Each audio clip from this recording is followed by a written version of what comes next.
Bismillahirrahmanirrahim. Assalamualaikum warahmatullahi wabarakatuh. Perkenalkan, nama saya Alvina Herani dengan NPM 12524103. Nah, di video kali ini saya akan membahas topik yang penting bagi calon auditor dan akuntan publik, yaitu tentang tanggung jawab hukum akuntan publik. Nah, kita di sini akan membahas 10 studi kasus dan konsep utama, mulai dari kesenjangan ekspektasi, tanggung jawab ke klien, sampai risiko pidana. Nah, untuk kasus yang pertama yaitu tentang kesenjangan ekspektasi. Pertanyaannya, apa sih yang dimaksud dengan kesenjangan ekspektasi dalam audit? Nah, kasusnya begini. PT Tambah Makmur (TBK) dapat opini wajar tanpa pengecualian. Tapi 3 bulan kemudian malah rugi besar. Investor marah dan menuntut auditor karena merasa opini wajar tanpa pengecualian ini harusnya menjamin kondisi keuangan perusahaan. Jawabannya yaitu kesenjangan ekspektasi itu perbedaan antara apa yang diharapkan publik dari auditor dengan apa yang sebenarnya jadi tanggung jawab auditor. Banyak orang kira opini wajar tanpa pengecualian berarti perusahaan pasti sehat. Padahal tugas auditor cuma memberi keyakinan wajar, bukan jaminan mutlak. Nah, dalam kasus tadi, kerugian PT Tambah Makmur adalah kegagalan bisnis, bukan kegagalan audit. Jadi kesimpulannya yaitu investor menggugat karena salah paham. Jadi masalahnya bukan di auditornya, tapi kesenjangan ekspektasi antara publik dan profesi. Nah, kasus yang kedua yaitu tentang spektrum kelalaian dan penipuan. Kasus berikutnya, seorang auditor senior sengaja enggak konfirmasi piutang material dan cuma percaya CVO, padahal nilainya besar banget. Nah, jawabannya, dalam profesi audit ada 4 kelalaian. Yang pertama yaitu kelalaian biasa, yang mana itu hanya kurang hati-hati aja. Yang kedua, kelalaian berat, yaitu benar-benar abai terhadap standar. Yang ketiga, penipuan konstruktif, ceroboh ekstrim walaupun tanpa niat menipu. Yang terakhir yaitu penipuan sengaja menipu. Nah, tindakan auditor senior tadi itu termasuk kelalaian berat karena sadar mengabaikan prosedur penting seperti konfirmasi eksternal. Jadi perbedaan antara kelalaian biasa dan berat itu penting karena menentukan seberapa besar sih tanggung jawab hukum auditor. Kasus yang ketiga yaitu tentang tanggung jawab kepada klien dan pembelaan auditor, yang mana KAP Handal dan rekan dituntut kliennya karena gagal mendeteksi skimming. Tapi mereka membela diri pakai dua poin nih.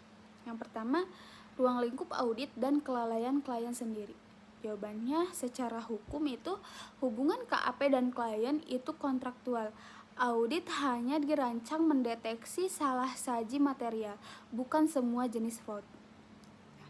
KAP juga sudah memperingatkan kelemahan internal, tapi manajemen mengabaikan. Jadi ada unsur kelalaian kontributif dari klien. Jadi tanggung jawab nggak sepenuhnya di tangan auditor. Kalau klien juga lalai, klaim hukum bisa jadi lemah. Nah, kasus yang keempat yaitu tentang tanggung jawab kepada pihak ketiga, yang mana KAP tulus audit PT Properti Megah dan tahu laporan itu bakal dipakai bank buat pinjaman. Setelah bangkrut, bank menuntut auditor. Nah, di sini ada 3 pendekatan hukum utama. Yang pertama yaitu ultramares, yang mana hanya pihak yang kontrak langsung yang bisa menuntut. Yang kedua, restatement of torts, pihak yang bisa diperkirakan penggunaannya. Dan yang ketiga yaitu foreseeable user, siapapun yang secara wajar bisa dirugikan. KAP tulus ini tahu laporan dipakai bank. Jadi di bawah doktrin restatement, bank bisa menuntut. Jadinya pendekatan paling adil adalah foreseeable user, karena seimbang, tanggung jawab auditor jelas tanpa terlalu luas. Nah, kasus selanjutnya yaitu tentang tanggung jawab di pasar modal IPO. Nah, PT Teknologi Hijau IPO dan laporan keuangannya ternyata salah saji. Apa tanggung jawab auditor di kasus ini? Jawabannya bisa kayak gini. Dalam IPO, tanggung jawab auditor lebih berat karena laporan masuk ke prospektus publik. Investor cukup buktikan ada salah saji material, sedangkan auditor harus membuktikan sudah bekerja sesuai SPAP dan tanpa kelalaian. Jadi dalam IPO, beban pembuktian ada di auditor, jadi kehati-hatian ekstra itu wajib banget. Oke, kita lanjut ke pasar sekunder nih. Teman-teman, misalnya seorang investor beli saham PT Retail Online karena laporan keuangannya untung besar. Tapi 6 bulan kemudian ternyata laporan itu direvisi malah rugi. Nah, bisakah auditor dituntut? Jawabannya yaitu dalam pasar sekunder, tanggung jawab auditor diatur oleh Securities Exchange tahun 1934 dan rule yang melarang penipuan atau penyembunyian fakta material. Bedanya sama IPO, di sini beban pembuktian investor jauh lebih berat. Investor harus bisa menunjukkan kalau auditor punya skinter, alias niat untuk menipu atau menyesatkan. Kasus Hosfelder penting banget di sini.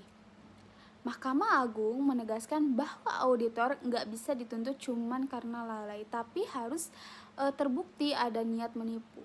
Jadi di pasar sekunder ini kelalaian aja nggak cukup gitu loh. Harus ada bukti niat menipu supaya auditor bisa dimintai tanggung jawab. Untuk kasus selanjutnya yaitu tentang tanggung jawab pidana. Nah, kalau ada yang satu ini agak serius nih. Tanggung jawab pidana, misalnya partner KAP sadar ada masalah dalam audit, terus nyuruh timnya hapus dokumen penting biar nggak ketahuan. Nah, jawabannya ada 2 jenis tanggung jawab hukum. Yang pertama yaitu perdata, kalau auditor lalai secara profesional, melanggar kontrak dan bikin kerugian finansial. Nah, yang kedua yaitu pidana atau criminal liability, kalau auditor sengaja melanggar hukum seperti penipuan, pemalsuan, atau penghancuran dokumen. Kasus di atas termasuk pelanggaran pidana karena tindakan menghapus dokumen itu bentuk obstruction of justice, menghalangi proses hukum. Walau auditnya awalnya sah-sah aja, tindakan itu tetap bisa berujung hukuman berat seperti pencabutan izin atau pidana penjara. Jadi intinya kalau auditor sengaja menutupi bukti atau menghambat penyelidikan, itu sudah masuk ranah pidana, bukan sekedar kelalaian. Untuk kasus yang selanjutnya yaitu kasus tuntutan hukum terhadap auditor makin sering nih. Jadi apa langkah yang bisa diambil profesi dan regulator biar profesi audit tetap terlindungi? Menurut Alvin, perlu ada respons kolektif dari 2 pihak. Nah, pihak yang pertama yaitu dari IAPI. Di sini ada untuk memperkuat standar profesional dan kode etik. Yang kedua itu meningkatkan pelatihan berkelanjutan. Yang ketiga, menerapkan peer review untuk menjaga kualitas audit. Nah, pihak yang kedua yaitu dari regulator seperti OJK dan P3K. Nah, di sini ada cara-caranya untuk melakukan pengawasan dan sanksi yang proporsional. Yang kedua, tingkatkan transparansi dan perlindungan hukum. Dan yang terakhir yaitu bangun kolaborasi pengawasan antara lembaga terkait.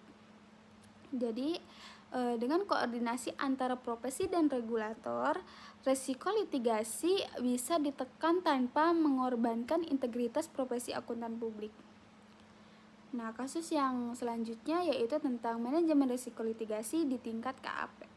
Sekarang bayangin kamu jadi managing partner di sebuah KAP. Apa aja sih langkah praktis buat mengurangi resiko hukum? Nah, di sini ada 4 pilar utama buat manajemen resiko hukum di KAP. Yang pertama yaitu penerimaan dan berkelanjutan klien, seperti hanya terima klien yang punya integritas tinggi. Lakukan due diligence dulu. Yang kedua yaitu pengendalian mutu perikatan. Yang ketiga yaitu dokumentasi dan pelatihan profesional. Yang keempat yaitu manajemen risiko dan perlindungan hukum. Nah, kalau keempat pilar ini dijalankan, KAP bisa lebih siap menghadapi resiko hukum tanpa mengorbankan kualitas audit. Kasus yang terakhir yaitu tentang jasa non-audit dan pihak ketiga. Nah, kasus KAP Cermat dan PT Resto Enak, KAP bantu bikin laporan keuangan, tapi nggak ada surat perikatannya. Belakangan laporan itu dipakai buat pinjaman dan malah menimbulkan kerugian besar. Jawabannya, kepada klien PT Resto Enak, walau cuma jasa kompilasi, KAP tetap wajib menjalankan due professional care. Dalam kasus 1136 Tenants Corps. Pada kasus Tenants, pengadilan bilang akuntan bisa dianggap lalai kalau mengabaikan tanda-tanda fraud yang jelas. Jadi, KAP Cermat bisa dianggap lalai karena enggak menindaklanjuti kas tidak seimbang dan faktur kehilangan. Kepada pihak ketiga atau yaitu KSP Maju Bersama, berdasarkan doktrin Ultramares, KAP nggak bertanggung jawab karena nggak tahu laporan akan dipakai KSP. Tapi kalau pakai doktrin Perishable User, KAP masih bisa dituntut karena lalai memberi peringatan terhadap data yang tidak wajar. Jadi intinya meskipun bukan audit, akuntan tetap punya tanggung jawab profesional. Kelalaian sekecil apapun bisa berdampak hukum, baik dari klien maupun pihak ketiga. Nah, itu dia teman-teman 10 pembahasan lengkap tentang tanggung jawab hukum akuntan publik, dari kesenjangan ekspektasi sampai risiko pidana. Semuanya semuanya ini ngasih satu pesan penting, yang mana jadi auditor bukan cuma soal angka, tapi soal etika, kehati-hatian, dan tanggung jawab profesional. Oke, cukup sekian dari saya. Kurang lebihnya mohon maaf. Wassalamualaikum warahmatullahi wabarakatuh.